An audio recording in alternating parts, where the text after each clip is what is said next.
The riff is one of the strongest unifying elements in all music. A riff is simply for our purposes an abbreviation for repeated figure. Obviously, this can affect the music on a melodic, rhythmic, or harmonic level. Plainly stated, this can mean the riff idea is applicable and often appropriate to the melody of a song, a chord sequence or progression, a background part, or a solo line.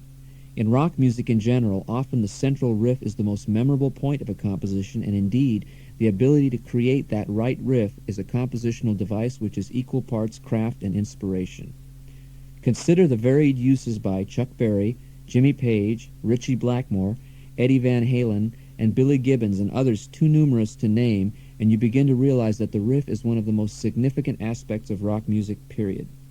I'm Wolf Marshall. In this program, we'll look at the many faces of the rock riff in its ensemble, chordal, and lead guitar forms in an attempt to present an introductory overview of this extremely important and yet often misunderstood musical event. In this presentation, we've placed the backing tracks on the left side and the guitar part on the right side in a stereo split for ease of learning.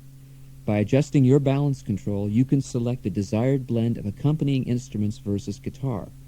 This will enable you to isolate the guitar part completely, play along with just the backing tracks, or hear all the parts together. And now, before we get started, let's begin with a brief explanation of tablature. Our tablature notation is a 6-line staff which graphically represents the guitar's strings and fingerboard. By placing the appropriate number on a line, the string and fret location of any note can be indicated. For example, this is the first string open.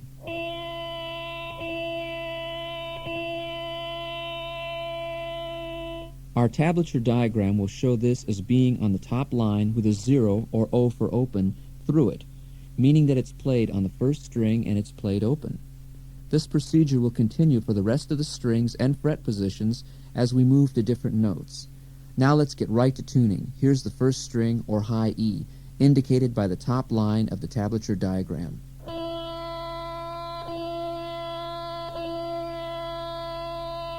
Here's your second string, or B, notated by a 0 on the second line of the tablature.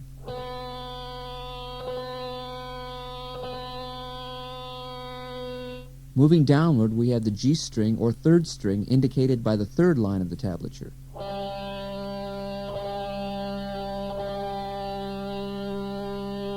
Here's the D string, or fourth.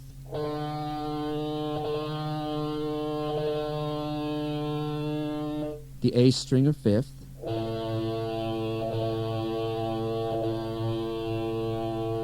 And last, here's the sixth string, or open E, indicated by a 0 through the bottom line of the tablature.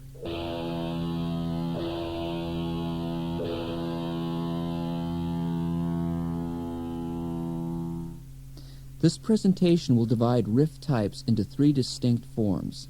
1, ensemble riffs, 2, chord riffs, and 3, lead riffs. Our first section, ensemble riffs, concerns the use of specific melody figures played with or independent of background instruments to create a main riff or foundation riff for a song structure. In our first example, we're basing the entire melodic structure on an A minor pentatonic scale, played at the 5th position. It'll be simply played in ascending form and then finally in descending form on the second half of the riff.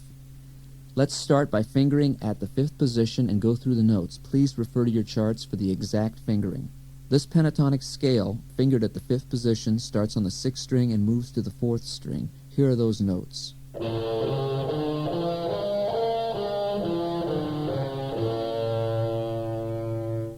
Our riff, then, using those notes, will be played this way.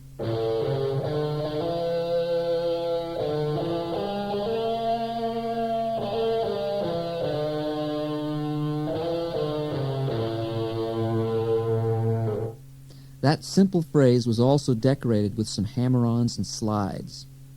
You'll notice in our musical example that this riff is backed by low piano and bass guitar, and also by lead guitar 2 octaves higher. This indicates the versatility of a simple riff as far as basic rock orchestration. And now, here's our track. 1, 2, 3, 4.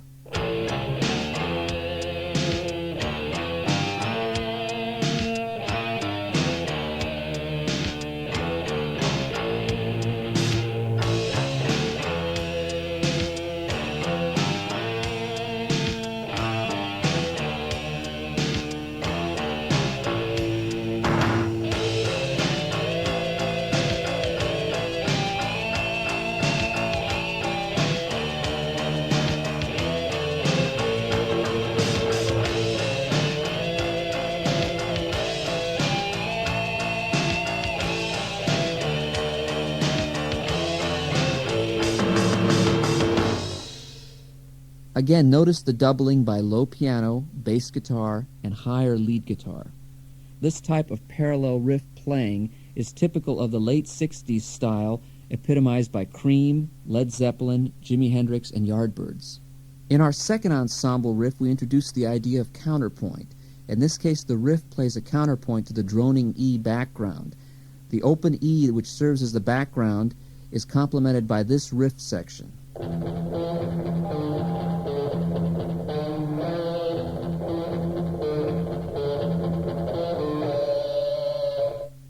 The lead guitar part incorporates sections of the background in the low E open pedal, as well as notes on the fifth string which are independent. In this case, we have the riff functioning on two levels simultaneously as accompaniment and melody. These melody notes on the fifth string seem to imply the E minor Dorian mode because of the use of the C sharp. In our musical example, we're setting up the riff by the use of a B suspended chord as an introduction. And now, here's our track. 1, 2, 3, 4.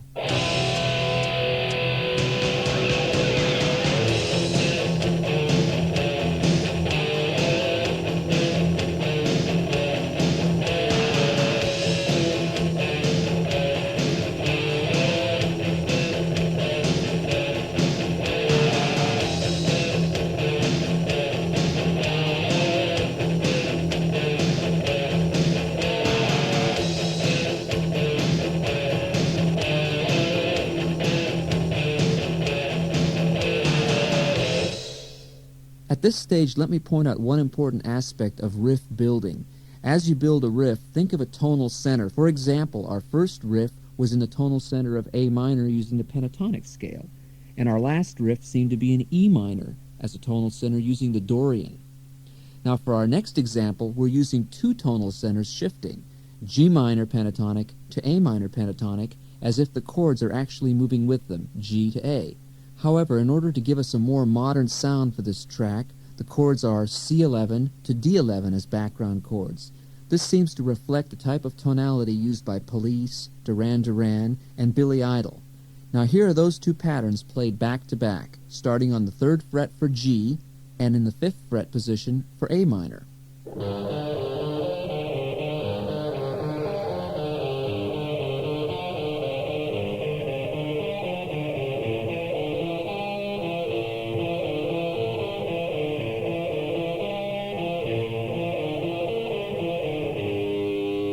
That pattern repeats itself, forming what's known as an ostinato riff, one in which the pattern remains constant.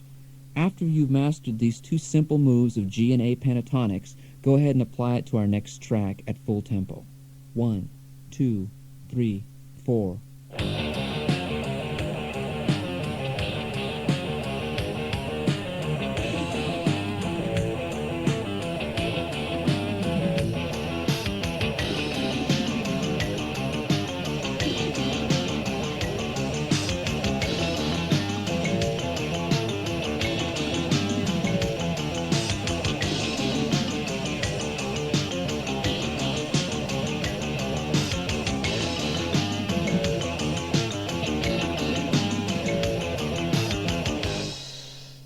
The next section deals with chord riffs. At the basis of this is chordal movement dictating what type of riff is created. These can be 2-note chords, 3-note chords, 4-note chords, all the way to full power chords and full open chords. Our very first track has two sections. The first section, or intro, would use fuller chords, G5, D over F sharp, and A. I'll play those voicings right now.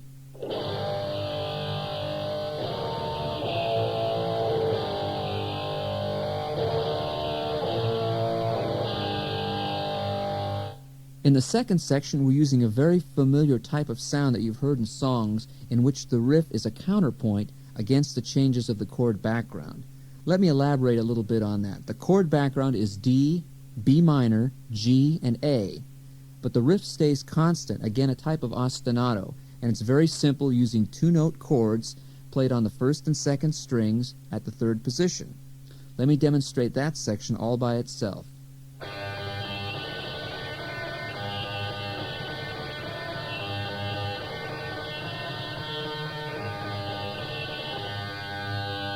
That riff, then, forms an ostinato counterpoint against the background changes. Once you've mastered that small riff and the open chords in the beginning, go ahead and apply it to our next track.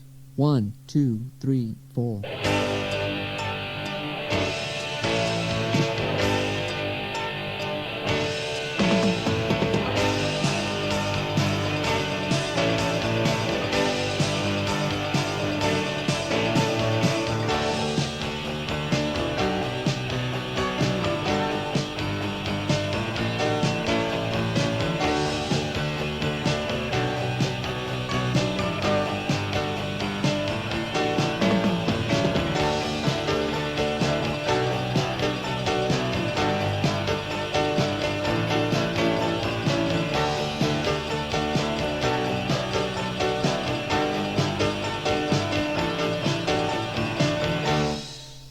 You might think of that track as having two possible flavors, the first one being sort of an AC/DC type of flavor with the open chords played very heavy. The second part, with its harmonic movement and ostinato type figure, seems to be a part something like what the Edge would play in U2. Our next track has a heavier hard rock sound. Here dyads are used again, but in a different function. Here they're the main event as opposed to a background ostinato part, and the background actually becomes a straight drone against that riff. Here's the riff by itself, using dyads on the third and fourth strings.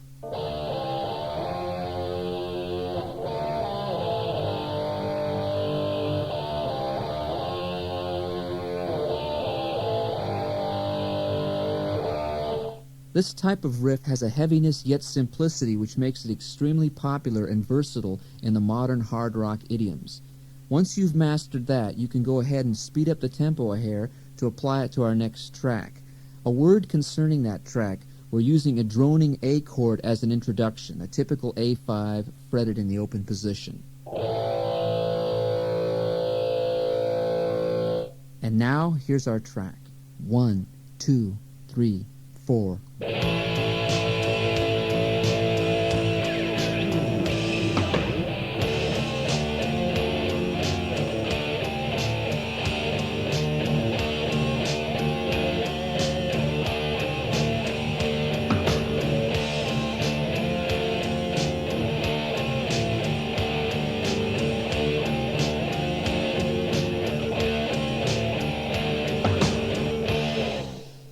The next type of riff chording is a type associated with Keith Richard of the Rolling Stones, a very popular riff maker of the early rock style.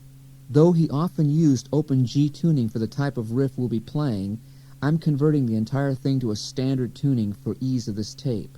The chord voicings are G and C, G, C, and B flat for the first phrase, played this way.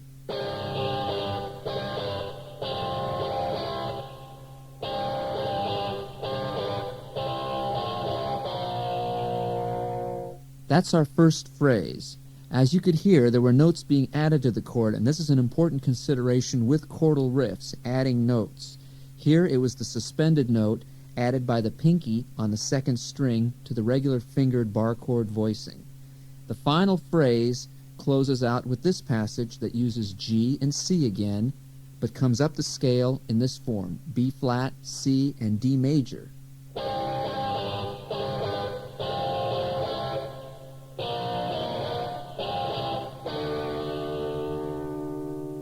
One more time, let me stress that those are all the exact same fingerings being used in different positions on the neck, a very popular and standard way of creating riffs in rock style.